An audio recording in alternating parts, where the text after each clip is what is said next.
You might be like me. I've thought about an electric car, but I just can't make the decision quite yet, which I'm glad there's still gas cars out there, right?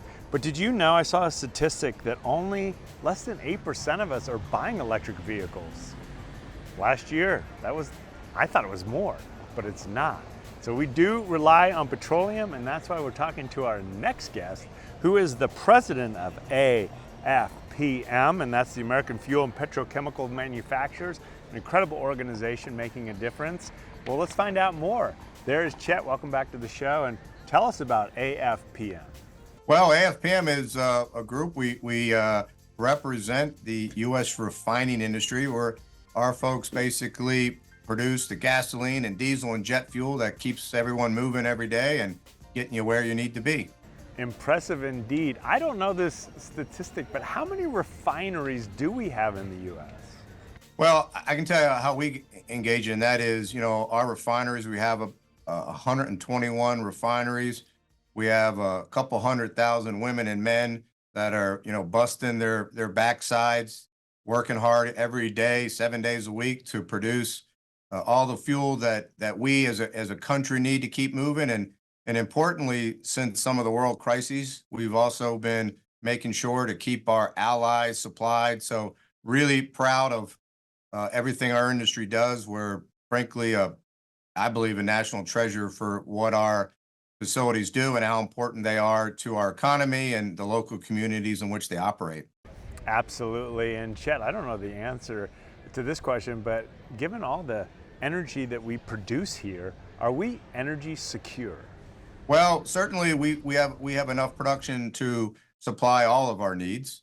So we're blessed that way. We are energy secure with a little help from our friends to the north, and most of the oil we use in our refineries we import from Canada, and we have the most efficient, the cleanest, the best running refineries in all the world. So together, North America, we're really energy secure. And again, we were able to step in and help out our European friends after Russia's invasion of Ukraine and help out other parts of the world. So we lead the world in refining. We're the best there is. The best indeed. And Chet, thanks for reminding us, but let's lean into today's message. What do you want to share? Well, the EPA is considering a couple of rulemakings that are going to have a dramatic impact on consumers in our nation.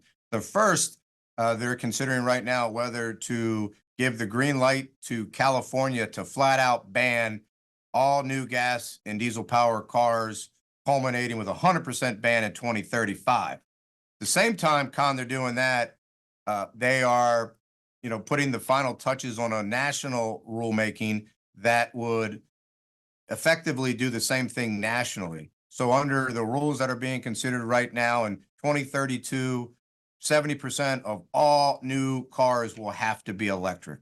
So again, this will be really bad for consumers, it will be bad for our economy and bad for our national security, frankly.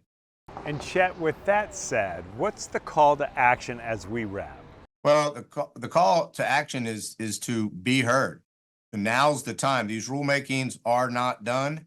What we're finding, from all across the country, two really important facts. One, most people have no idea that this is happening. So we're finding that north of 70% of people, again, are clueless.